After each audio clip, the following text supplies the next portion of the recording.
Bon, voilà, je reviens en marche arrière. Donc, accident ou incident?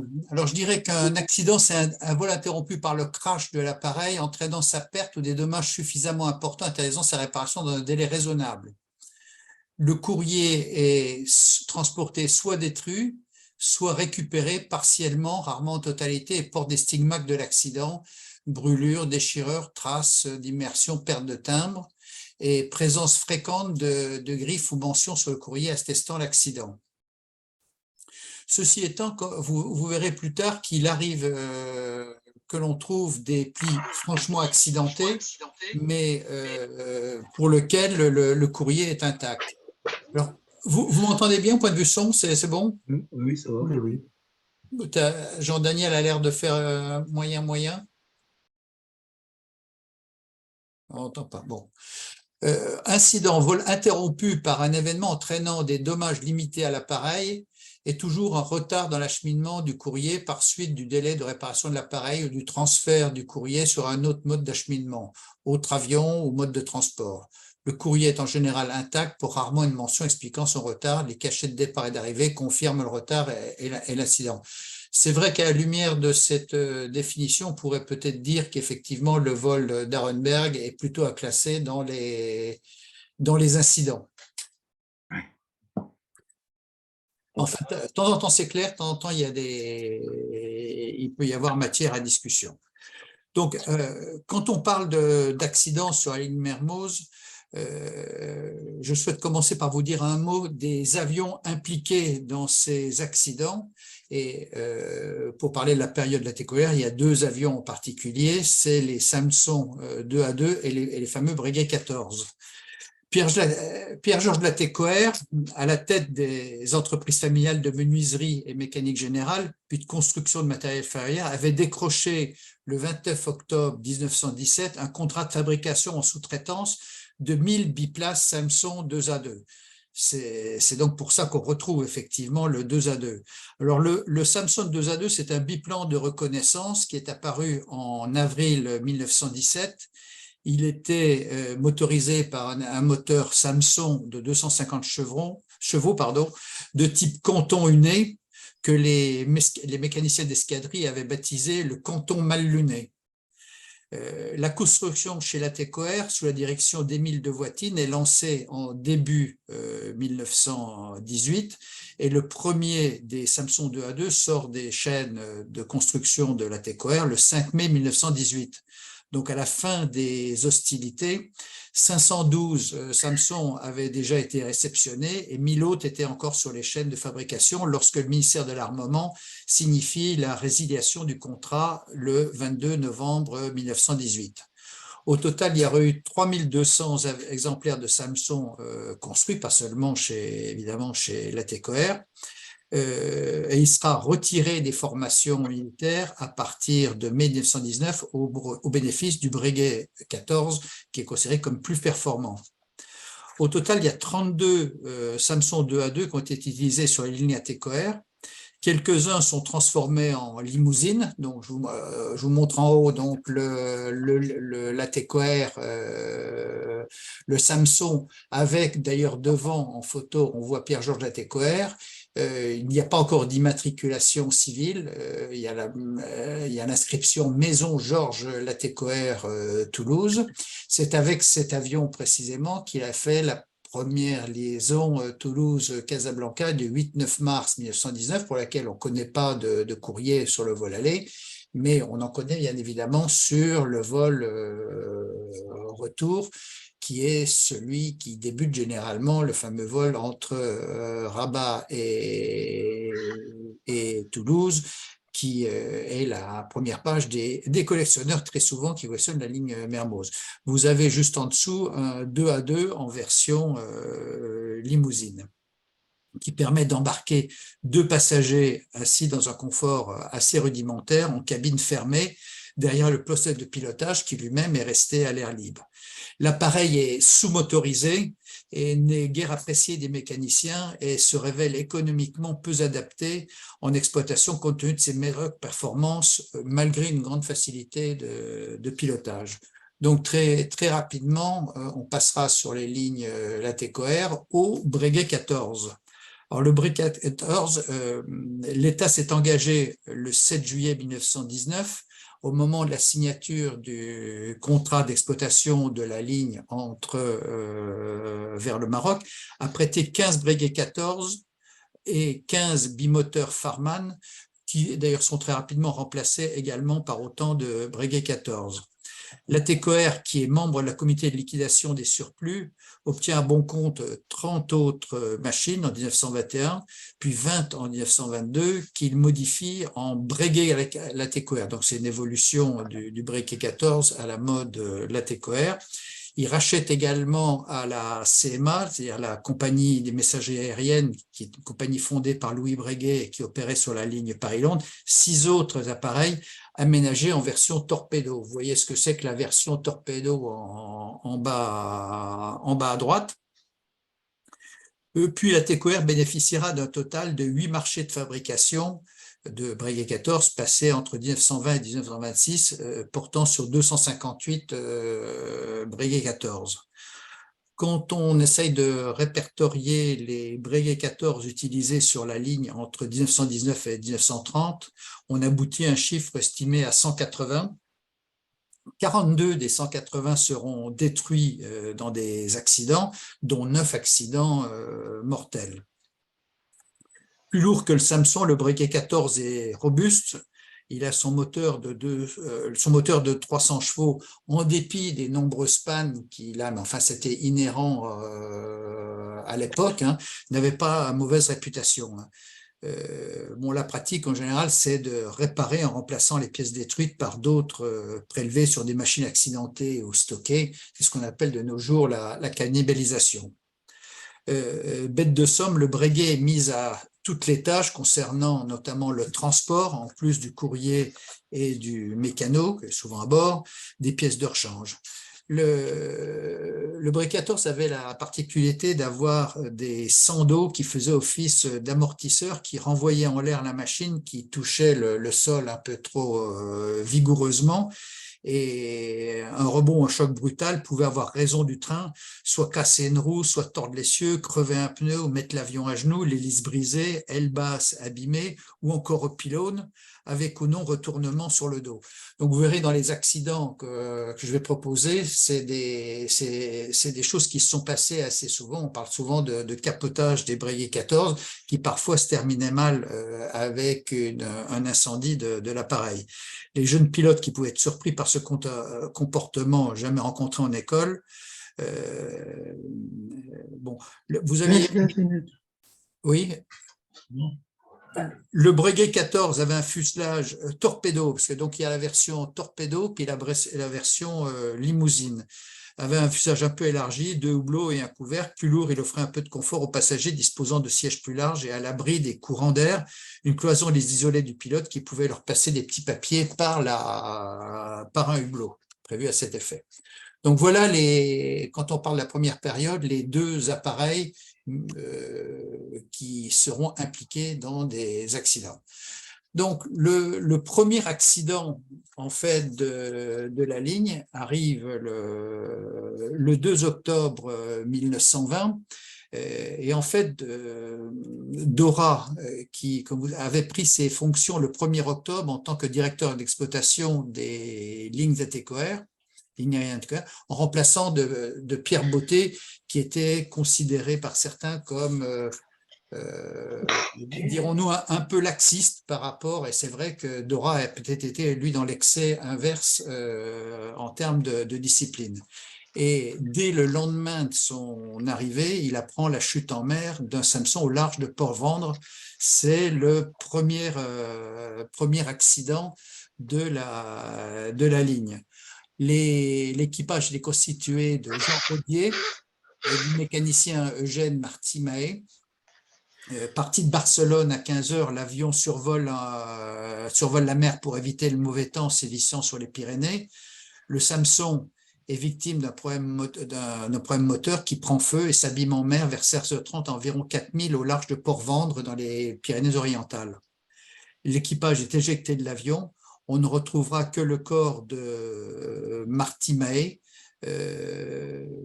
qui sera repêché par l'équipage d'un voilier espagnol, le Tres Amigos, qui s'est porté sur les lieux de l'accident. Quelques lettres, si on lit le constat dressé par la gendarmerie locale, dont j'ai une copie, quelques lettres ont été récupérées, ainsi que 3205 francs destinés aux parents de Marty Mahé. En ce qui ne me concerne, je n'ai jamais vu de lettre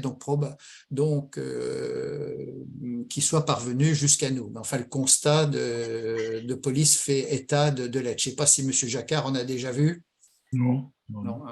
Voilà, donc il n'est pas interdit de penser qu'un jour, peut-être, on en verra apparaître une.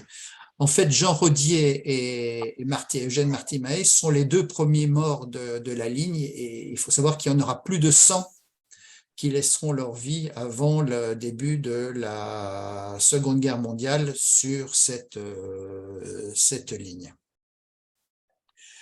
Le deuxième accident, vraiment accident de la ligne, lui par contre, on connaît un certain nombre de plis, c'est produit que 3 jours après.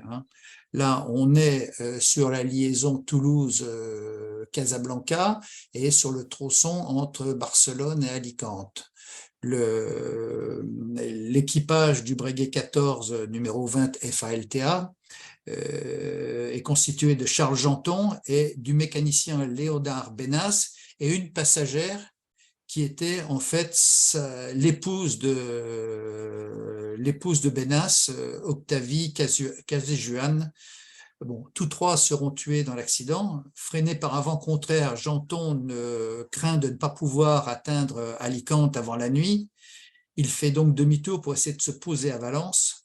Gêné par la nuit tombante, il dépasse le terrain de secours d'Alcoy et décide d'atterrir dans un champ près du village d'Onteniente. Malheureusement, l'avion percute un rocher dissimulé dans les herbes, capote et prend feu. Janton et l'épouse de Benas périssent carbonisés. Benas décède 2 jours plus tard à l'hôpital. Donc là, on connaît un certain nombre de plis. Ça fait partie c'est la première rareté des plis accidentés de la ligne. Donc, on connaît des plis avec différentes mentions, soit détériorés par accident d'avion, c'est celle que je vous présente ici. Donc là, on est face à un pli parti de Brest le 3 octobre, arrivé à Rabat le 15-10 et distribué à Casablanca le 16. Donc là, c'est la mention plus le paraphe. Donc, c'est un très beau pli accidenté.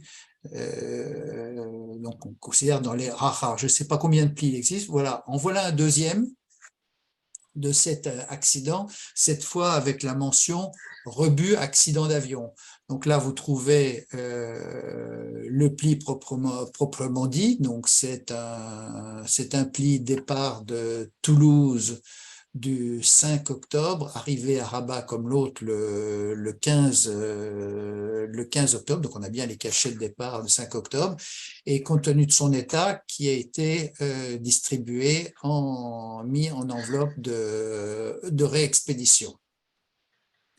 Bon, il existe d'autres, sur cet accident Janton, il existe d'autres mentions, soit tout simplement accident avion et brûlé par avion. Voilà. Donc, ce pli est extrêmement rare. Je pense qu'il en existe certainement moins d'une dizaine qui soient parvenus jusqu'à nous. Alors, ici, on parle d'un autre. Là, je passe toujours en 1920 à Ampurias. Enfin, ce qu'on appelle l'accident d'Ampurias du 26 décembre. Tiens, entre-temps, je ne vous ai pas cité, j'aurais dû inverser les plans, mais ce n'est pas grave. Donc là, on est face à un pli accidenté, parce que le Breguet 14, je ne connais pas l'immatriculation ni le pilote. Par contre, ce que l'on sait, c'est que le Breguet fait face à une violente tramontane. Les vents rabattants rendent infructueux ces tentatives de franchissement du col du Pertus. On est entre Casablanca et Toulouse, donc c'est le tronçon Barcelone-Toulouse ou Barcelone-Perpignan. À courte distance, après 2h45 de vol depuis son départ de Barcelone, le pilote renonce à franchir les Pyrénées, fait demi-tour et tente de se poser dans la plaine aux environs d'Ampurias, mais capote à l'atterrissage. Le pilote indemne, il récupère le courrier, rejoint Figueras, Espagne. Donc le courrier récupéré n'est pas... Donc là, on peut le considérer comme accident également, vu que l'avion a capoté. Donc on est face à un appli accidenté où les seuls éléments pour attester du fait de ce qui lui est arrivé, c'est effectivement les dates de départ. Hein. Là, on a des oblitérations de départ du 21 décembre à Casablanca et arrivé à Paris du 4 janvier 1921 ou 5 janvier 1921, excusez-moi. Et ensuite arrivé à Caen. Il est allé jusqu'à Caen. Bon, l'affranchissement, je l'ai mis pour mémoire, donc c'est lettre ordinaire 25 centimes, recommandé 35 centimes, et surtaxe aérienne 1 franc 25 à cette époque-là. Donc visiblement, il y a 10 centimes de suraffranchissement. Donc voilà un pli qui... Oui. Dominique, c'est le 25 décembre, pas le 5 décembre, non? Oui, j'ai vu ça aussi. Oui, oui, c'est le 25, c'est même 26 décembre, excusez-moi. oui. C'est une erreur de ma part. C'est l'accident, c'est le 26 décembre, exactement. Excusez-moi, effectivement. Je modifierai la présentation. Dominique, sur le pli précédent, tu as marqué Brest et c'est Crest dans la Drôme. Comment? Sur le prix précédent, tu as marqué Brest et c'est Crest dans la Drôme. J'ai marqué Brest. Oui. C'est Crest. Crest. Sur lequel? Celui-là, là? Non. Le prix précédent. Celui-là avant. Celui-là. Celui-là? Non, avant encore. C'est celui qui était franco-français. France. C'est celui avant encore. Avant, là? Oui. Là? Voilà, c'est pas Brest, c'est Crest. Oui, Crest, oui, c'est vrai. Ah oui, excuse-moi. Excuse-moi. Ben non, mais c'est pas grave. Ah oui. Crest dans la Drôme. Brest et pas Brest, effectivement. Brest dans la Drôme. Il faut que je fasse attention parce que j'ai dû mettre la même erreur dans la réédition de la ligne Hermoz. Brest. Effectivement, merci de ton commentaire, tu m'évites une erreur. Donc là, je reviens au 24 décembre, effectivement, je corrigerai, c'est bien le 26 et pas le 5. Donc voilà un accident qui est donc du 24 décembre, cette fois-ci, c'est bien le 24 décembre 1920. C'est l'accident de Jean Sagnaud qui, sur le Samson 2A2 numéro 51 FA8, qui, à la suite d'une panne moteur, s'écrase au décollage de l'aérodrome de Barcelone. D'ailleurs, on reconnaît bien l'aérodrome de Barcelone et sa rangée de peupliers sur la droite. Jean Sagnaud est tué. Donc, on sait qu'il y a du courrier, parce qu'effectivement, tous ces vols avaient du courrier, et qu'il est acheminé par l'avion de secours. À ce jour, personnellement, donc il y en a certainement, il y a eu du courrier. Le courrier, l'avion n'ayant pas brûlé et qui était probablement dans la queue, est très certainement intact, n'a pas de mention. En revanche, j'en ai jamais encore vu. Je ne sais pas si monsieur Jacquard ou monsieur Bergeau en ont déjà vu. Personnellement, non, mais il n'est pas impossible qu'un jour, on arrive à trouver un pli de cet accident. Donc, ce qu'il faut, c'est trouver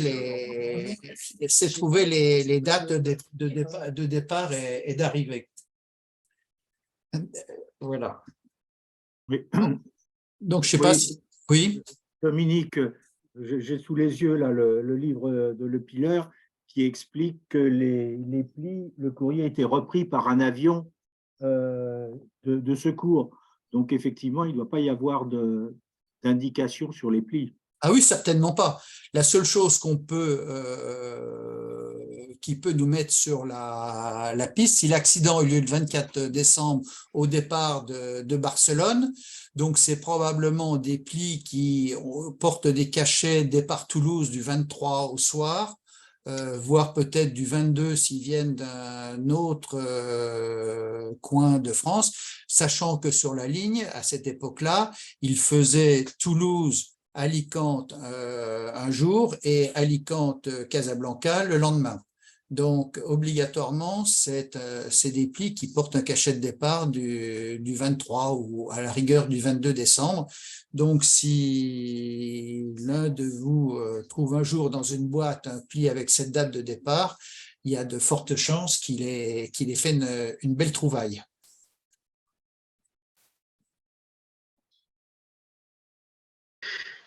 Alors, je saute l'année. Alors, pour faire face à cette série noire qui avait commencé là, en 1920, Didier Dora réorganise les ateliers, instaure une discipline extrêmement sévère, fait vérifier, revérifier tous les moteurs, soutient le moral des plus forts et se sépare de ceux qui n'acceptent pas son intransigeance. Et il y a une réorganisation assez forte. En 1921, donc je ne vous ai pas présenté de pli pour 1921, mais il faut savoir qu'en 1921, il y a eu la ligne a encore payé un lourd tribut. Donc on répertorie 3 essais mortels, 3 vols qui sont terminés par accidents mortels. Il y a eu le 15 février le Breguet piloté par Merel qui percute un rocher près de Gibraltar. Le pilote et son mécanicien Garrick sont tués. Le 8 mai 1921, le Breguet piloté par Stitcher s'écrase au sol près d'Alicante. L'avion prend feu et Stitcher périt carbonisé. Là, on pense que l'intégralité du courrier a brûlé dans celui du 8 mai. Et le 14 août, au cours d'un vol d'essai, le Samson 32F Albi tombe en panne au-dessus de Toulouse et s'écrase au sol. Donc là, c'est un vol d'essai, il n'y avait probablement pas de courrier. Et le pilote Portal et son jeune apprenti mécanicien Gay sont tués. En revanche, il est possible qu'un jour apparaissent des plis de l'accident du 15 février 1921 à Gibraltar. Personnellement, j'en ai encore jamais vu. Dominique, oui. Il y a des accidents qui sont cités dans le Neering dont tu ne parles pas. Y a-t-il une raison? Oui, parce que j'ai envie que la réunion se termine avant minuit. Et donc, effectivement, il y a un nombre d'accidents ou d'incidents qui sont cités dans le Neering, qui est d'ailleurs le Neering, j'en profite pour faire une parenthèse. Le président de de la Crush Airmail Society, qui est monsieur Ken Sanford, a terminé une réédition entièrement numérique du catalogue Neering. J'en parlerai dans le prochain bulletin, mais si vous souhaitez l'acquérir, je vous mettrai les coordonnées pour avoir cette réédition du Neering, à laquelle un certain nombre de personnes ont contribué. Alain Jacquard a contribué à cette réédition, moi-même également, en fournissant pas mal d'informations, en essayant de corriger les erreurs qui étaient dans le Neering. Mais c'est vrai, et puis si vous regardez sur le bouquin de Colo Cornu, il y a effectivement en 19 et en 20 d'autres accidents, mais sur lesquels malheureusement on a très peu d'informations. Il faut savoir que alors qu'à partir de 1933 Air France, on a les comptes rendus d'exploitation assez détaillés, mensuels, qui permettent de savoir les choses précisément, tous les incidents et accidents qui sont passés. Les lignes Latécoère ont subi une première fusion et les archives à Latécoère qui existent encore de nos jours sont plutôt dans la fondation Latécoère. On peut les consulter, enfin nous les avons consultés. Laurent Albaret a écrit tout un bouquin sur le sujet, mais sont plutôt, sont même quasiment intégralement les notes qu'a écrites Pierre-Georges Latécoère ou reçues Pierre-Georges Latécoère. Et ce ne sont pas des comptes rendus d'exploitation. Et il est fort à craindre que les comptes rendus d'exploitation détaillés de toute cette période-là aient fini en classement vertical. Et donc, c'est une recherche fine et pas toujours couronnée de succès si on veut effectivement clarifier les accidents qui sont répertoriés, qu'on connaît, qui viennent souvent des fiches du Bureau Veritas, mais où il n'y a pas grand-chose comme information. Donc, il y a une première perte d'informations importante à la fusion Latécoère, enfin Aéropostale Latécoère, et il y a une deuxième perte d'informations au moment du rachat de la nationalisation, du rachat par Air France de l'Aéropostale en 1933. Donc, toute cette période jusqu'à 1933, on connaît un certain nombre de choses, mais il y a encore pas mal de trous et je ne suis pas sûr qu'on arrivera disons, à clarifier tous les éléments. Alors, on peut trouver aussi dans les journaux espagnols de l'époque, comme beaucoup de ces accidents se passaient sur la côte espagnole, de temps en temps des morceaux d'informations. Donc, il faut recroiser tout ça, mais je pense qu'on n'arrivera jamais à 100% de connaissance de ces accidents. Donc, voilà, donc là, je vous présente une sélection des accidents les plus connus, mais il y en a eu bien d'autres pour lesquels on peut aussi hésiter entre accident ou incident en classification. Dans la nouvelle réédition de Ali Mermo, j'essayerai de faire un tri entre incident et accident. Voilà. Sinon, on passe maintenant en 1922, donc un deuxième un accident disons, relativement connu, c'est l'accident de Guadix, donc ce qui s'est déroulé le 26 juillet 1922. Là, on est sur toujours un Breguet 14. Le pilote, c'est Gaston Méchin. Il y a deux passagers, messieurs Courson de la Villeneuve et Chelard. Près de Guadix, en Espagne, le moteur du Breguet s'arrête à la suite d'une rupture de la pompe à eau. Méchin repère un terrain plat, se prépare à atterrir quand il s'aperçoit qu'une ligne téléphonique lui barre la route. Il tente une manœuvre, mais l'avion déséquilibré s'écrase et prend feu. Les trois occupants de l'appareil périssent carbonisés. Donc, on a récupéré quelques lettres.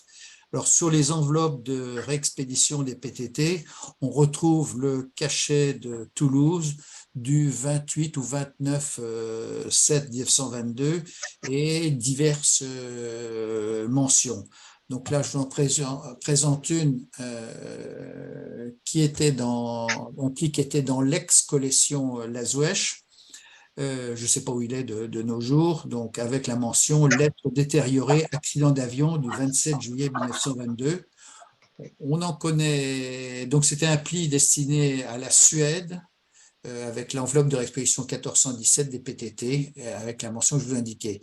Il y en est passé une assez similaire récemment en vente sur eBay. J'ai essayé de l'acquérir, je n'y suis pas parvenu. Elle est passée entre les doigts dans les dernières secondes de la vente sur eBay, mais qui est assez similaire et également destinée à la Suède. Bon, j'estime qu'il y en a également sensiblement moins de 10 d'enveloppes de l'accident de Guadix. Les autres mentions qu'on trouve, dont vous les retrouverez vous les trouvez d'ailleurs dans le bouquin de Colocornu, vous avez aussi incident d'avion, accident d'avion ou lettre détruite dans l'accident d'avion du 26/7/22. Donc il y a différentes variantes. Tantôt ils mettent 27, tantôt ils mettent 26. Non, le 26, j'ai fait une erreur là. OK. Donc voilà pour l'accident de Guadix qui est à proximité de Grenade. Également un prix extrêmement rare. Alors là, je vous présente un accident dont le pli, on pensait qu'il n'en existait pas. Il y a moins de 2 ans, ça a valu d'ailleurs un article dans le bulletin du CAF, qui est l'accident d'Alphonse Gensolen entre Oran et Casablanca. Il effectuait, vous savez qu'en 22, il y a eu ouverture de la ligne Oran-Casablanca. Et donc, c'est le breguet ALBU. Il est parti d'Oran à 9h05. Lorsqu'il arrive dans la région on est le 3 décembre 1922, dans la région de Taza à Fès, où la pluie est intense et la visite est quasi nulle. Gensolen vole en rase-motte, accroche une épaisse haie de cactus et percute à 13h05 une colline à l'endroit qui s'appelle Ainsbit, qui est environ à 20 km à l'est de Fès. L'avion prend feu et le pilote meurt carbonisé. Alors, l'ensemble des plis, en fait, alors que l'avion est carbonisé, le coffre qui contenait le courrier est arraché et projeté loin de l'appareil, ce qui explique que le courrier a pu être récupéré intégralement intact. Vous voyez ici un pli Alger-Casablanca, aucune mention. C'est le seul pli connu à ce jour. Et, par contre, les cachets de départ et d'arrivée attestent que c'est bien sur ce vol qu'il a voyagé. Donc, départ d'Alger le 2 décembre. Et le courrier prenait le train entre Alger et Oran et arrivait à Casablanca le 5, donc avec un certain retard.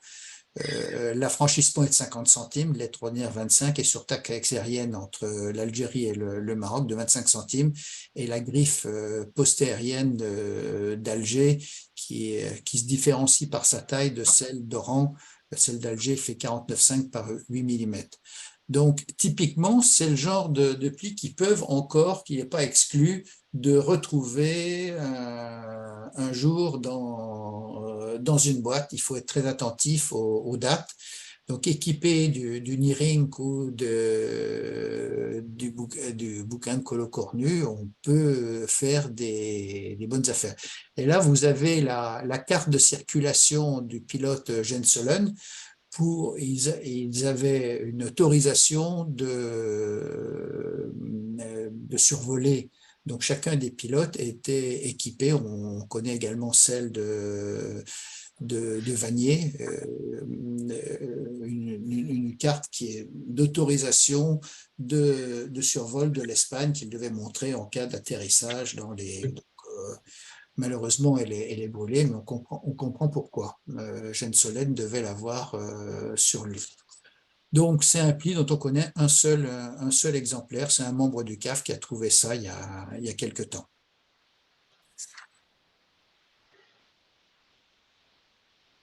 Alors, ensuite, on va passer au 26 décembre 22. Donc là, on est toujours sur la ligne Toulouse-Casablanca. Le pilote est Charles Corsin. Il se trouvera blessé dans le vol et il a un passager. Donc, les circonstances de l'accident peuvent être établies à travers les articles et autres qu'on a pu retrouver. Donc, il pleut sur Barcelone à l'arrivée du vol en provenance de Toulouse le 25 décembre. Vous voyez, c'est bien les 2 jours. Corsin recommande à son mécano espagnol de bien couvrir les magnétos.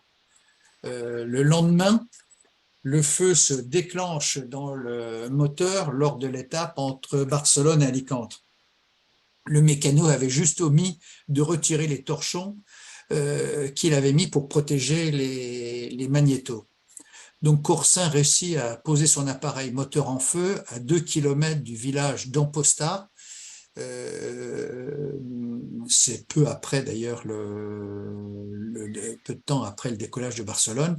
Le breguet est détruit dans l'incendie.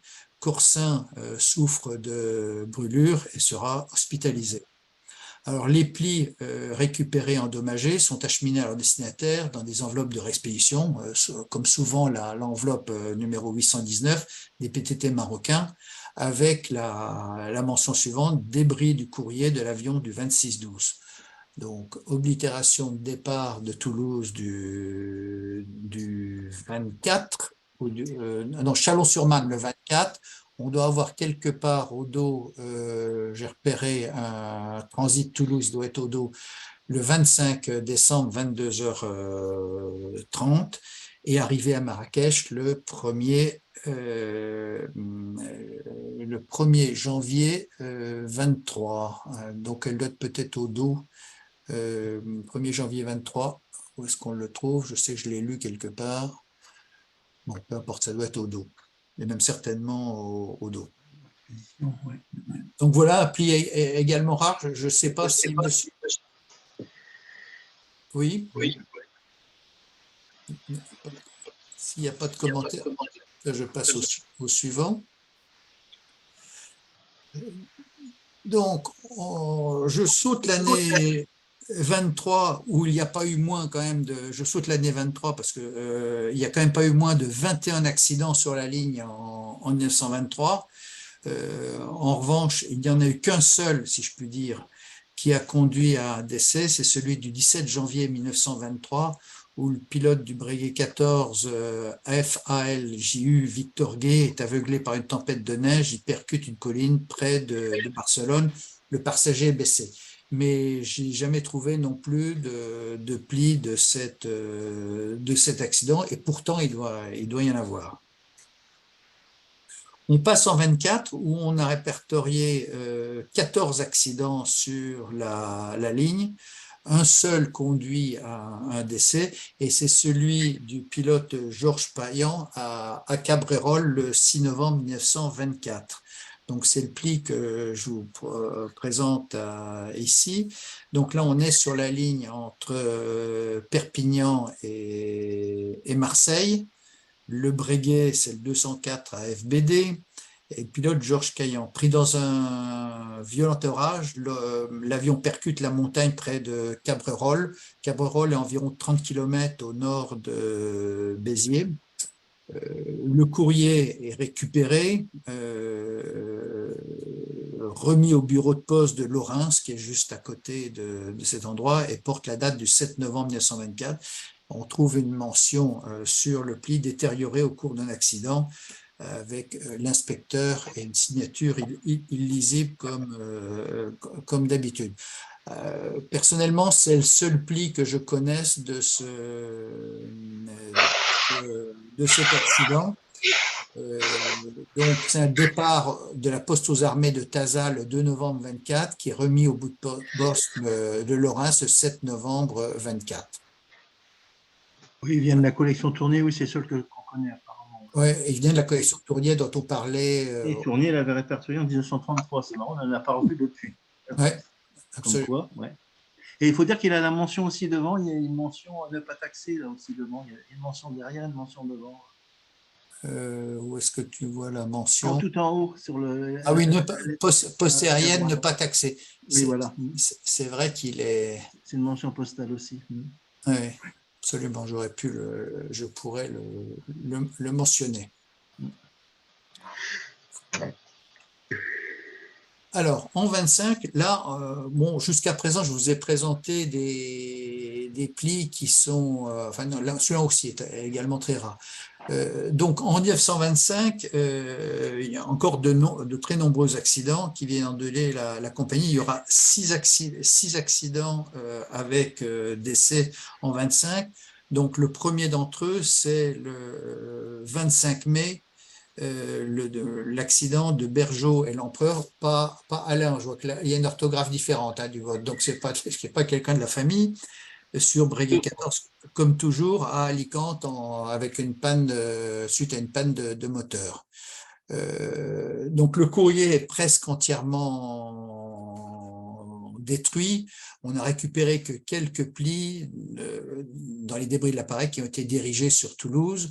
L'étiquette dactylographiée est apposée sur les plis, obligation d'arriver Toulouse du 3 juin 1925 sur les enveloppes de réexpédition.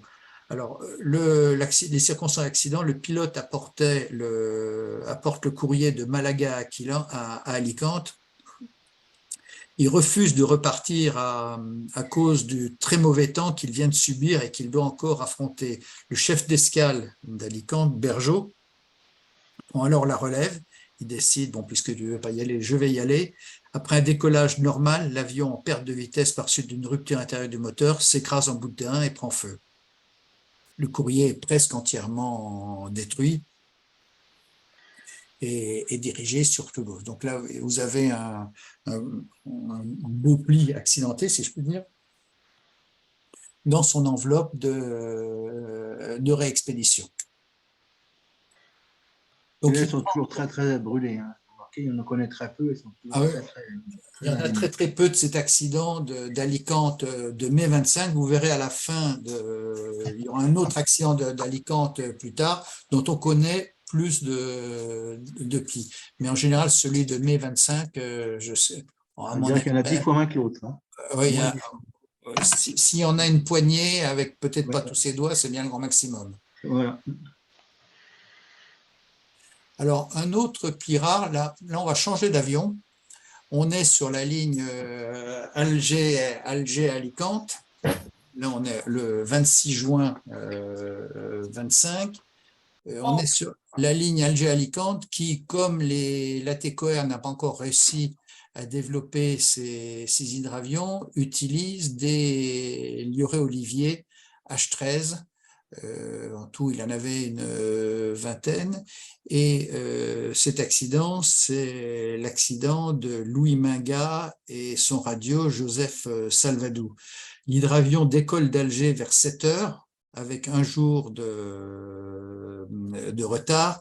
Vers 10 heures, alors qu'il s'apprête à atterrir dans le port d'Alicante, en fait, il heurte le sommet de la coupole de la Casa Carbonel, les grands magasins qui sont en bordure de port, et s'écrase sur le Paseo de Los Martires. Vous m'excuserez mon accent espagnol nul. Coincé dans son habitacle, Minga péricarbonisé, Salvatou est éjecté et succombe pendant son transport à l'hôpital. Donc quelques plis, on connaît quelques plis récupérés. En voici un. Donc vous avez une photo des Léo H13 type 3, parce que c'est une évolution déjà des Léo H13.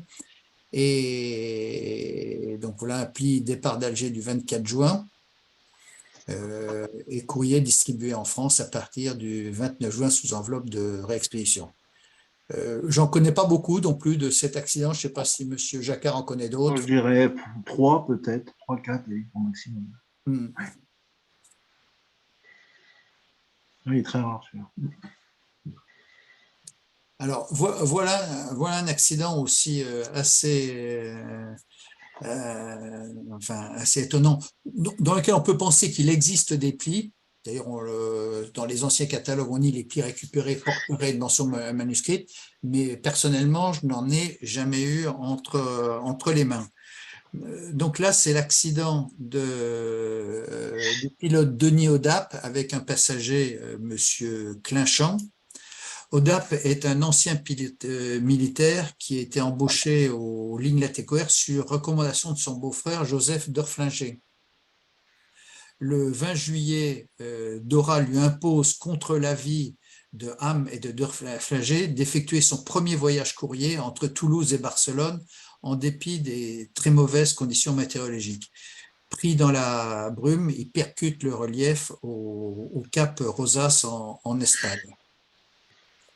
Alors, sur cette photo, en fait, on identifie bien le Breguet 14 numéro 209 AFBI et la personne que l'on voit au centre regarder consterner les débris de l'avion, en fait, c'est le beau-frère du pilote Audap, c'est Dorflinger, Joseph Dorflinger, qui a terminé sa carrière aux États-Unis. Et donc, je ne sais pas si vous avez rencontré déjà un pli de cet accident. L'avion n'a pas brûlé, donc il est fort probable effectivement qu'ils aient été récupérés. Récupérer intact, donc ils sont difficiles à trouver. Ouais. Non, je ne connais pas. Je ne connais pas. mais il y en a probablement. Alors, ensuite, j'arrive à un accident connu. C'est le fameux accident de l'Oued Noun. Donc, moins de 2 mois après les débuts, après la première liaison postale Maroc-Sénégal, hein, qui a commencé en début juin 25, les difficultés commencent à se faire avec les populations indigènes qui n'admettent pas le survol de leur territoire entre Casablanca et Dakar. Devant les risques encourus par les pilotes, Dora impose des vols en couple. C'est pour ça qu'il y a 2 Breguet 14 qui partent de conserve. Le numéro 32 décolle d'Agadir le 23 juillet 1925, mais il est victime d'une rupture de pignon de distribution après 1h20 de vol. Il se pose sur une plage non loin de l'Oued Noun. Le 143 atterrit aussitôt à proximité en laissant par précaution son moteur tourner. Au moment où les 2 pilotes se préparent à transférer le courrier de l'avion de Rosès, donc le numéro 132, dans l'avion des Loisville, les morts surgissent et agressent les 2 aviateurs qui, pour sauver leur vie, sont obligés de dégainer leur revolver, abattant plusieurs morts. Ils sont contraints d'abandonner le courrier et décollent sous une grêle de balles. La tête d'Henri Rosès sera mise à prix par les morts et les autorités espagnoles du Rio de Oro demanderont à la direction de la CGEA d'affecter Henri Rosès sur un autre secteur. Le courrier pillé par les morts qui espèrent retrouver des billets de banque, parce que c'était ça les raisons du pillage du courrier, sera partiellement récupéré. Donc en fait, on va récupérer à trois moments. Donc en septembre, soit 2 mois après l'accident, quelques lettres sont retrouvées et rapportées à Agadir. Elles portent le cachet poste aux armées d'Agadir du 9 septembre 25, un cachet d'arrivée à Dakar du 15 septembre 25 et une inscription manuscrite à la plume à l'encre rouge. Donc vous avez, vous pouvez lire les inscriptions, lettres parvenues ouverte de zone dissidence où l'avion Latécoère l'avait abandonné pour le chef de poste, monsieur Poitou. C'est le fameux Poitou. D'autres lettres portent une mention manuscrite un peu différente, rapportée ouverte de la zone dissidente où l'avion l'avait abandonné, le chef de poste militaire. C'est la deuxième. Donc, c'est la première récupération de courrier en septembre. Donc, là aussi, c'est des plis relativement difficiles à trouver. Ouais, j'estime entre les 6 et 10 maximum. Oui, je pense que je dois en avoir les scans. Malheureusement, je n'en ai pas dans ma collection, mais il y en a effectivement. Je pense en avoir entre 6 et 10. Je suis d'accord avec toi, c'est le nombre. Alors, il y en a un autre. Donc, ça, c'est la deuxième récupération en octobre, soit 3 mois après l'accident. D'autres lettres sont récupérées et portent le cachet des postes et télégraphes du Sénégal en date du 2 octobre 1925. Donc, vous m'excuserez la médiocre qualité du scan, mais je n'ai que le scan d'un de ces plis qui provient de l'ancienne collection Bénard. Alors, je pense que c'est le seul connu d'ailleurs. Moi, je ne connais pas d'autres. Hein. Voilà, j'en connais pas d'autres non plus. Je pense qu'il est unique, hein, celui-là. Ouais. C'est où il est passé. Probablement unique. Je ne sais pas où il est passé non plus. Non, je ne l'ai pas. Je ne l'ai jamais vu en plus. Il était dans l'île de Cornu, mais moi, je ne l'ai jamais vu. J'en ai un scan couleur que j'ai retrouvé. Mais oui, il est pas mal le scan là. Oui, on fait mieux. Alors finalement, il y a une troisième récupération de courrier. Donc celle-ci est beaucoup plus connue. C'est en mars 1926, 8 mois après l'accident, un dernier lot de lettres est retrouvé acheminé sur Dakar. Les plis portent le cachet de Dakar du 30 mars au 1er avril, 30 mars 26 ou 1er avril 26, on connaît les deux, ainsi qu'une griffe, une jolie griffe sur 5 lignes. Donc ce pli est relativement rare, mais il est nettement plus commun, il est plus commun que les précédents que je vous ai présentés.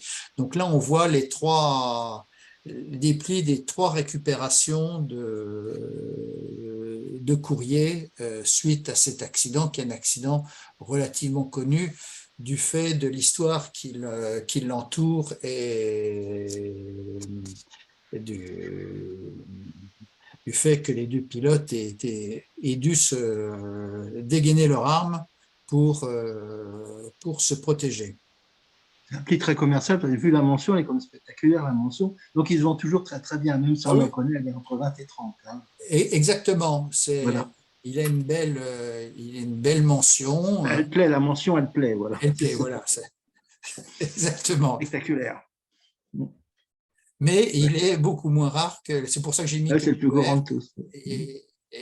Mais il faut l'avoir dans une collection d'accidentés. Voilà. Ouais. Alors, un pli aussi qui est moins rare, mais c'est qui a une griffe particulière, c'est la fameuse griffe accident d'avion entre 2 mains. Alors là, on parle de l'accident sur la ligne du Breguet AEH à Casteldefferro. On est entre Alicante et Malaga, donc l'avion, le pilote c'est Alexandre Bury et un passager qui s'en tireront indemnes de l'accident. Donc c'est une panne de moteur et amérissage forcé sur la plage de Casteldefferro, qui est à 20 km de Motril. La roue gauche s'enfonce dans le sable et l'avion bascule dans la mer. La mer, pardon. Le passager traumatisé par l'accident refusera de poursuivre le voyage par avion. Bury prend le courrier et rejoint Malaga en automobile. Donc le courrier pour le Maroc est récupéré mouillé et porte la griffe de Rabat, c'est la fameuse griffe de Rabat entre 2 mains. Donc là, je vous ai présenté un pli au départ de Cannes du 7 septembre. Transit à Rabat le 10-09 et arrivé Ouazan, je ne sais pas dire Ouazan ou Ouazan, le lendemain. Voilà.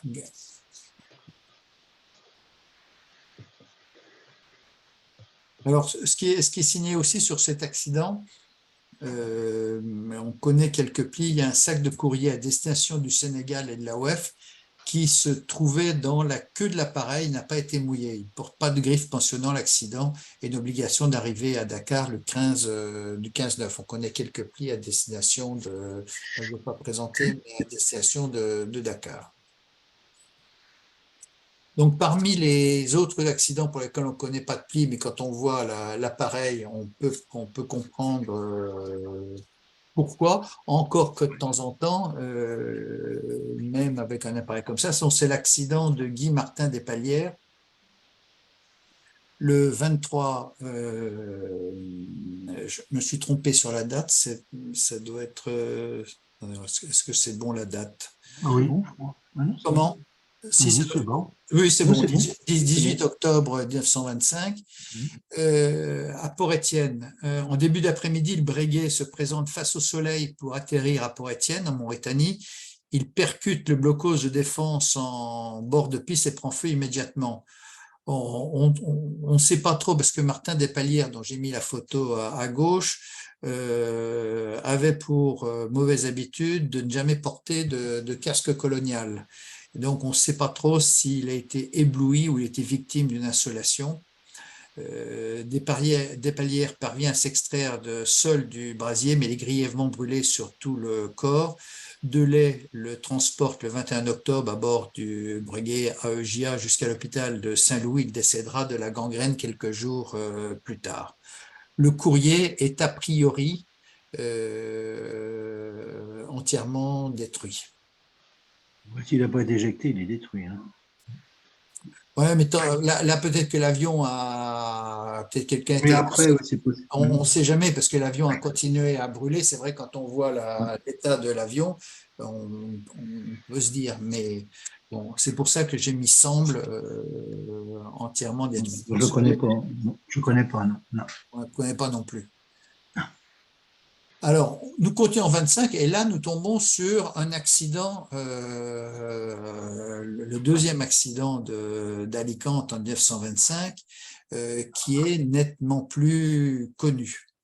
Donc là, c'est l'accident du 163 à Eupen qui est détruit. Le pilote est Georges Chêne, qui sera blessé dans l'accident. En fait, l'avion part en vrille et s'écrase, prend feu juste au décollage, juste après le décollage d'Alicante. Il y a une petite partie du courrier très endommagée qui est récupérée. Donc, il y a différents types de mentions. Donc, le plus courant, c'est celui avec les étiquettes de réexpédition. Correspondance trouvée dans les débris de l'avion postal incendié à Alicante le 11 décembre 25. Donc, ici, je vous présente un pli pour Rotterdam. Départ d'Oisan le 7-12, transit Rabat au Verseau le 9-12. Étiquette cachée de Toulouse du 21 décembre 1925 sur l'enveloppe de réexpédition. J'ai mis, une fois de temps en temps, je mets l'affranchissement. Donc là, on est lettre étrangère 1 franc. Et sur taxe aérienne, 50 centimes, ce qui amène à l'affranchissement que l'on peut deviner de 1 franc 50. Donc là, il existe, M. Jacquard les a un peu répertoriés, différents types d'étiquettes. Il y en a des légèrement différentes. Elles sont Avec les LED un peu différentes. Bon, c'était sûrement feuille de 10 ou 12. Ouais. C'était tapé un peu différemment. Alors, c'est curieux, cet accident-là. On le voit assez souvent, toujours avec l'enveloppe de réexpédition. On ne trouve jamais sans enveloppe de réexpédition la lettre. C'est curieux. Il y a toujours les deux, pratiquement. C'est bien, c'est bien. C'est bien. Oui, c'est bien. C'est une satisfaction pour l'école. Le seul comme ça. Des fois, on trouve l'enveloppe de réexpédition ou l'enveloppe d'accidenté. Et là, pratiquement 9 fois sur 10, on a les deux. Oui. Non, c'est vrai. Ouais. C'est satisfaisant. Donc, la plus rare, toujours, de cet accident, là, c'est des... Bon, là, ils sont a priori sans enveloppe de réexpédition. C'est des exceptions avec une mention. Donc là, le prix a été réparé avec les fameuses bandes 509. Hein. Donc là, je vous présente un pli Casa Marseille avec la mention manuscrite incendie de l'avion postal, le contrôleur et puis une signature comme d'habitude. Donc effectivement, par rapport aux précédentes, on trouve toujours les deux. Il y a quelques raretés ici, sans enveloppe de réexpédition et avec une mention particulière. Je crois en avoir présenté encore une autre. Ils ont moins brûlé, voilà, c'est tout. Voilà, brûlé, réparé.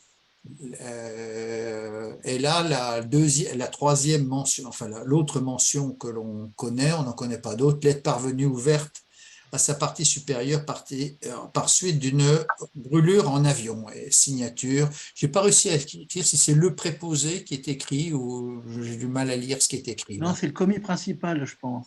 Le commis principal. Le commis principal, c'était souvent comme ça. Ah, d'accord. Oui, c'est ça. Le commis principal. Oui, c'est vrai. J'ai un commis CIS principal de PAL. Voilà.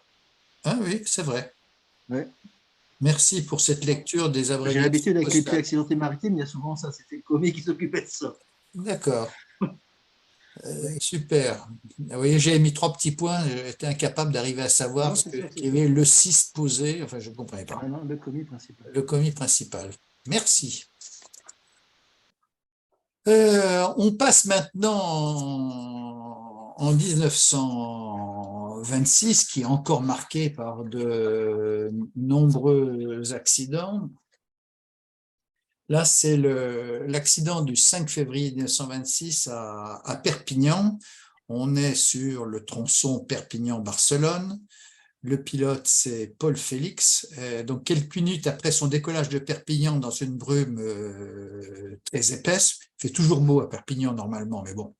Le pilote décide de revenir se poser. Il accroche des arbres dans le brouillard vers Canet-Village, s'écrase et prend feu.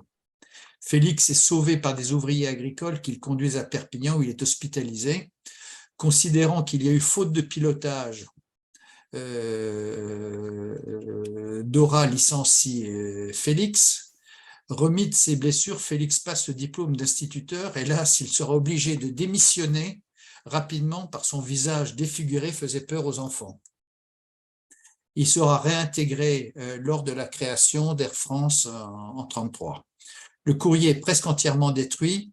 Les quelques lettres récupérées sont acheminées sous enveloppe de réexpédition de Casablanca avec une variété de mentions manuscrites. Donc là, je vous en ai présenté une. Avion Toulouse incendie 5-2. Incendié 5-2, il y a aussi avion postal accidenté le 5-2-26, avion postal incendié 5-2-26, avion incendié le 5 avion accidenté Toulouse, gare 5-2-26, suivi d'une signature. Donc il y a toute une variante de...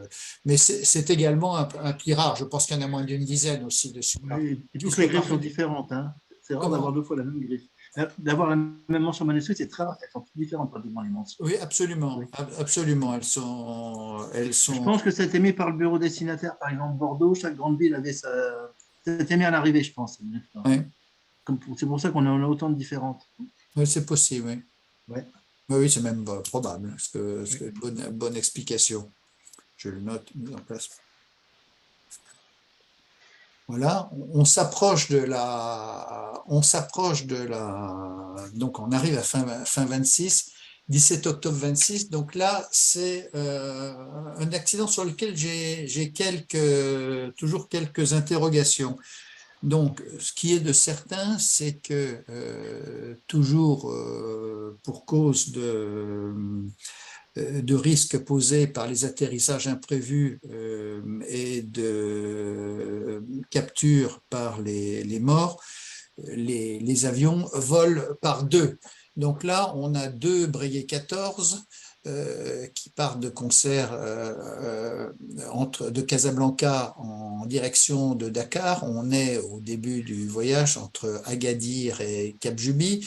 Donc il y en a l'un des deux piloté par Georges Pivot et le deuxième piloté par Marcel Rennes. Bon, ils ont chacun un passager et chacun un interprète mort. Alors, ce qui est certain, c'est que le Breguet 205 piloté par Pivot est victime d'une avarie mécanique. Donc, c'est lui qui porte le courrier sur le tronçon Agadir-Cap Juby. Il doit se poser sur une plage à une centaine de kilomètres au sud de Tiznit. L'appareil est pillé, est incendié par un groupe de morts de la tribu des Chleux. L'équipage est fait prisonnier et est emmené dans le désert. Ils seront revendus plusieurs fois entre tribus morts. Pendant ce temps-là, le chef de poste, le capitaine Roussel de Tiznit, négocie avec les Hezbouya le rachat des prisonniers qui sont finalement ramenés à Tiznit par une tribu amie le 24 octobre. Donc, ils sont libérés à peu près 8 jours après. En ce qui concerne Marcel Rennes, il y a 2 versions. Si on lit le bouquin qui a été écrit par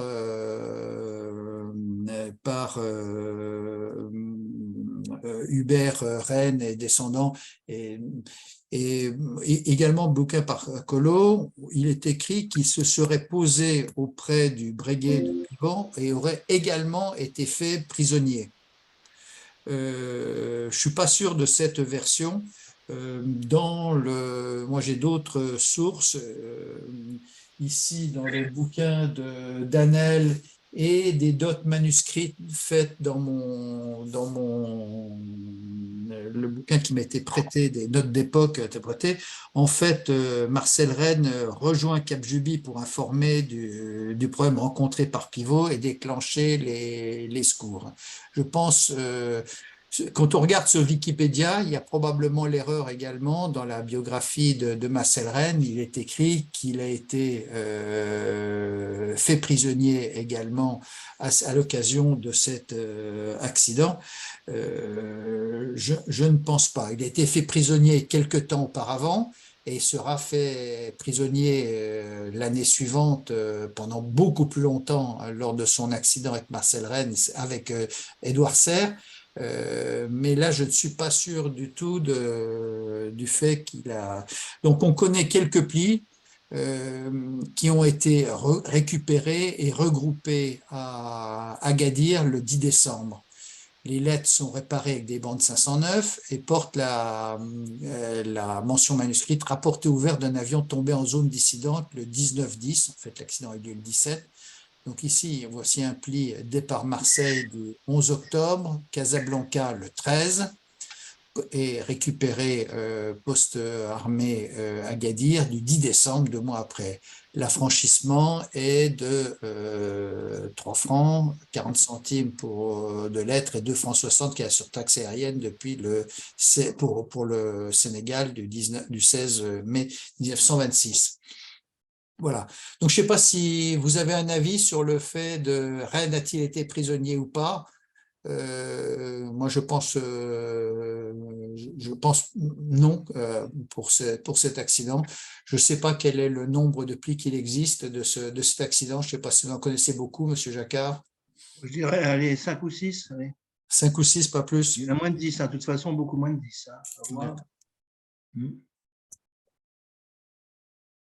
Tournier n'en connaissait qu'un en 33, donc il n'y en avait qu'un de connu en 33. D'accord.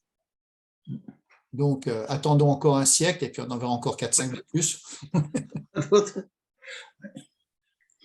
Alors, 5 décembre 26, on continue sur 26. Donc là, c'est l'accident de Nerja.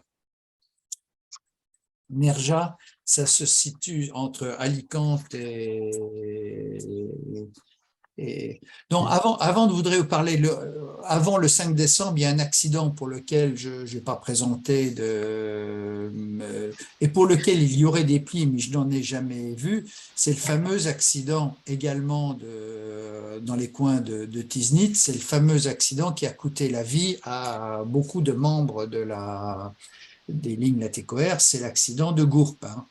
Donc, c'est un accident particulièrement horrible qui endeuille la compagnie. Le 11 novembre, 2 Breguet 14 effectuent la liaison Dakar-Casablanca. Le 303 AGBS équipage Léopold Gourp, Lorenzo Pentado avec le courrier. Et le 198 à Fax, équipage Henri Érable et Ataf et interprète mort. Des claquements et une baisse de puissance du moteur 330 contraint Gourp à atterrir aux environs du Cap Bojador. Conformément à la procédure, le 198 atterrit à son tour. Alors que les aviateurs effectuent la réparation, tuyaux d'arrivée d'essence bouchés par du sable, des pillards morts les attaquent à coups de fusil. Érable et Pintado sont tués sur le coup. Gourp est grièvement blessé à la cuisse. L'interprète Ataf parvient à dissuader les agresseurs morts de l'achever, ficelé sur un chameau de campement en campement. Il agonise pendant 10 jours, sa blessure est envahie par la gangrène. Pour abréger ses souffrances, il tente de se suicider en absorbant de la teinture d'iode. Ataf peut rejoindre Cap Juby à dos de chameau et prévenir les secours le 20 novembre. 2 Breguet 14 pilotés par Lassalle et Rigel partent à sa recherche. Edmond Lassalle obtient qu'il soit relâché contre une rançon de 5000 pesetas et le ramène de Sekia El Amra à Cap Juby le 21 novembre à bord du Breguet 14 166. Gourb est transporté trop tardivement à Casablanca le 2 décembre sur le Laté 17 qui est encore sous sa immatriculation d'essai. C'est un des nouveaux avions qui apparaissent sur la ligne, le numéro 66 EFSDI, en cours d'essai sur la ligne pilote Raoul Vareille. Malgré les 5 qui lui sont prodigués, Gourb s'éteint le 5 décembre. Alors, du courrier récupéré vers la fin novembre, distribué en France les 7, 8 et 9 1926. On ne sait pas trop s'il y a des mentions. Personnellement, j'en ai jamais vu. Par contre, on trouve effectivement dans les anciens catalogues, probablement le Tournier. Non, je crois que c'est déjà vérifié, mais je crois qu'il est pas. Moi, j'en ai jamais vu non plus. Hein, donc, c'est quand même curieux. Ça se vérifie dans le Tournier. Mais sur le catalogue que je vous ai montré de Le Pilleur, c'est la mention qui est indiquée, comme quoi il y aurait du courrier. Ouais, mais moi, j'en ai jamais vu. Alors, attends. 11 novembre 26. Oui, il en parle, mais le courrier. Ouais. En fin de compte, ils ont repris le Tournier en fin de compte. Mais il n'y en avait pas dans la collection Tournier, donc c'est quand même curieux ça. Mais pourtant, ils ne l'ont quand même pas inventé. Ben, le courrier postal retrouvé, aucune marque spéciale, c'est aventure tragique, à part les dates d'arrivée. Bon. 7, 8 Ouais. ou 9 décembre 1926 d'après Destination. Et ils ont recopié le tourné qui date de 1933. Peut-être que la pièce est disparue. Hein. Ouais. Apparemment, il y avait. Mais les pièces, parce qu'il parle de 3 dates en plus. Ouais, aucune marque spéciale ne signale cette aventure tragique, à part les dates d'arrivée des 7, 8, 9 décembre 1926 au Brésil et des traces d'immersion sur certains prix. Donc, quelques timbres furent décollés. Ouais, il a vu quelques lettres, mais adressées au Brésil, et elles ont disparu apparemment. Hein. Ouais. Ou alors elles sont Mais tout le monde a repris le tournier en fin de compte. Ah oui, absolument, absolument. Tout le monde l'a Et repris. depuis 90 ans, moi, j'en ai jamais vu. Hein. Oui, j'en ai jamais vu non plus. Et elle n'était pas dans la collection Tournier. Donc, il avait à peu près tout ce qu'il avait mis dans le catalogue, et celle-là, il n'y en avait pas. Donc, quand même très curieux. C'est assez curieux. C'est pour ça que je voulais en parler. Je pense que Tournier n'a pas inventé quand même ce Ah genre. oui, c'est curieux qu'il ait mis 3 dates en plus. Ouais. Oui, 3 dates, ça veut dire qu'il a vu au moins 3 plis. Ouais, voilà. Oui, c'était fait pratiquement à l'époque.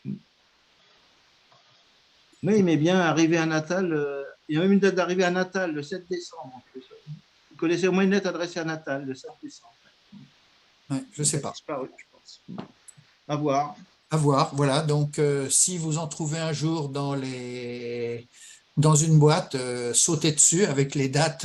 Les dates. On connaît les dates, mais on ne connaît pas de pièces. Il faut connaître les dates, mais maintenant, il n'y a plus qu'à trouver une pièce. Mais c'est peut-être des pièces vers la France où il n'y a aucune marque du tout, à part la date de départ. Hein. Oui, mais comme elles sont adressées au Brésil, ça va être dur à trouver en France. Oui, non, mais par la date de départ. Donc, Ah, oui. là, on parle d'une liaison Dakar-Casablanca. Donc, c'est des plis départ Sénégal du 10. On a peut-être retrouvé que des plis pour le Brésil aussi, c'est possible. Hein. Il n'y a eu qu'un sac pour le Brésil. Ah oui, mais il n'y a pas de raison d'aller au Brésil vu qu'on est sur la. Je ne comprends pas bien. Il parle que Parce du qu'on est Brésil, sur alors. Dakar-Casablanca. Il n'y a aucune raison de faire Dakar-Casablanca pour aller au Brésil. Hein. Ça a peut-être été confondu par un autre vol aussi. Ça a vérifié aussi. Hein. Oui, c'est curieux parce qu'il parle que les 3 dates au Brésil. Hein. Donc, oui, à voir. Voilà, donc des plis à départ du Sénégal vers le 9 ou le 10 novembre. Soyez attentifs si vous en trouvez dans les boîtes. Ouais. Alors, je passe au 5 décembre 26. Pris dans la tempête, l'avion s'écrase à Nerja, près de Malaga, et prend feu. Le courrier est acheminé le lendemain par André Dubourdieu.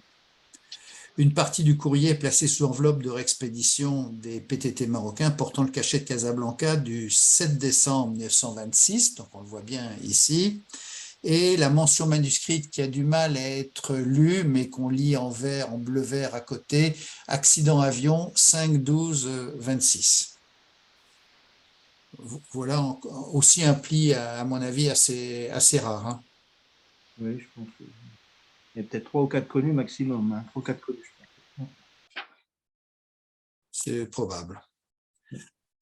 Et je vais terminer le 20 mars 27, donc quelques jours avant la cession des lignes Latécoère à Bouillou-Lafont, donc par l'accident de Tiflet, qui se situe près de Rabat. Donc là aussi, on est sur un vol entre Oran et Casablanca.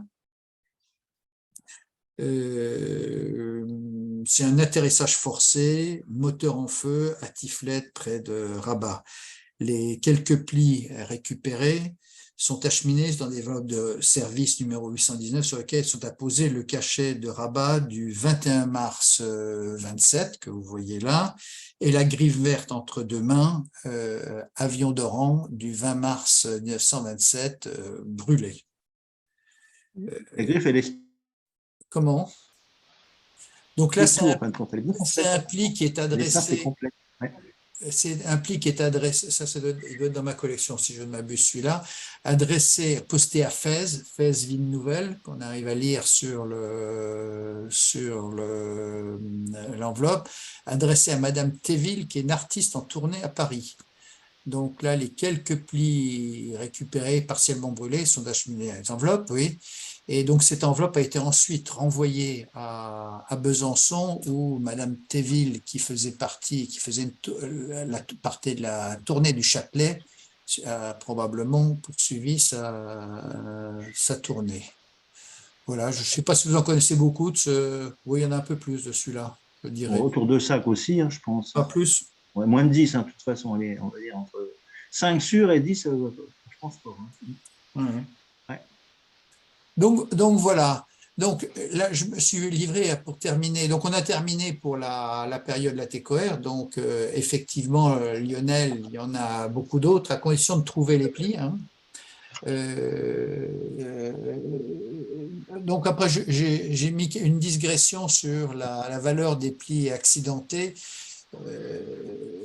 Donc il y a différents critères parce il y a la charge émotionnelle et la médiatisation de l'événement et les informations disponibles relatives à l'accident. Typiquement, il y a des plis qui ne sont pas si rares que ça. Par exemple, l'accident de Guillaumet dans les Andes, on en connaît quand même un certain nombre. Et pourtant, c'est celui qui a de plus de valeur alors que sa rareté est inférieure à d'autres plis. Donc, comme on l'a vu, dans le deuxième point, il y a l'élément de rareté. Comme on l'a vu, les plis accidentés, du moins de cette période, sont en général rares, voire très rares, à l'exception de quelques-uns qui sont bien connus. Par exemple, relativement connus, il y a celui de Louednoun et le pli de l'accident d'Alicante en décembre 25. Oui. Donc, un autre élément, c'est à prendre en compte dans la valorisation d'un pli, c'est la présence de mentions, de griffes et de son enveloppe de réexpédition lorsqu'elle l'exigeait par son acheminement. De jolies griffes sont toujours assez tentantes. Et de plus, elles authentifient plus facilement le pli. Et puis, la présence des plis qui auraient dû être envoyés sous enveloppe de réexpédition qui ne l'ont pas, en général, ça entraîne une décote du pli. Et comme je vous l'ai dit plusieurs fois, il y a des plis accidentés sans mention ni marque particulière qui restent certainement à découvrir et identifier par leur cachet à date de départ et d'arrivée. Et finalement, il y a l'état du pli. Alors, c'est difficile de dire, disons, d'employer, c'est pour je mets entre guillemets le beau pli accidenté. Donc, un beau pli accidenté est endommagé, mais pas trop. Il ne faut pas que ce soit une épave. Donc, quand on mélange tout ça, je crois que c'est les éléments qui vont nous aider à refaire les codes des plis accidentés à l'occasion de la parution de la réédition de la Lumière-Mose. Et je m'assoirai avec Alain Jacquard, qui est notre expert en plis accidentés pour mettre ensemble des codes qui soient réalistes par rapport à l'état du marché. Oui, puis pour rassurer les collectionneurs, je dirais qu'il y a très peu de fous dans ces plis, en fin de compte. Il y en a plus dans ceux des années 35 par là que ça. Oui, il y a très peu de faux. Pratiquement pas, pratiquement pas, on va dire. Ils sont ridicules, ceux qui ont été faits sont ridicules. C'est difficile de faire un beau faux, de brûler intelligemment son enveloppe, de retrouver une enveloppe de réexpédition, de mettre les adresses. C'est compliqué. Hein. Souvent, les faussaires ont fait des grosses erreurs. Il y avait des plis qui ont été dans l'eau, ils les ont brûlés, alors que ça n'existe pas. Dans les plis, c'est pas cette période-là, la période d'après. Il y a eu quelques aberrations qu'on voit tout de suite. Voilà. Bon, puis je terminerai en rappelant, c'est un document Air France qui rappelle en fait l'ensemble des personnes qui ont donné leur vie pour la mise en place de la ligne. Donc, vous retrouvez les noms que je vous ai évoqués aujourd'hui de la première période, donc jusqu'à Gourd, Pérable et Pintado, donc la première colonne. Bon, ça me donnera l'occasion de faire une deuxième présentation sur la deuxième période aéropostale, puis peut-être une troisième sur la période Air France plus tard. Voilà, donc je ne sais pas si vous avez des questions sur cette présentation. Bon, c'était très bien présenté, hein. Félicitations, c'est plaisant. Merci. Enfin, vous m'avez beaucoup aidé en me fournissant quelques scans. Oui, mais quoi, il fallait monter les… Voilà. Facile, là, je sais quand c'est compliqué. Et ça va nous permettre d'enrichir la réédition des ouvrages de Colo Cornu. Mais le message que je veux vous passer, soyez attentifs, ayez les bons ouvrages, ayez les bonnes dates et soyez attentifs dans les boîtes. Vous pouvez faire de belles découvertes depuis.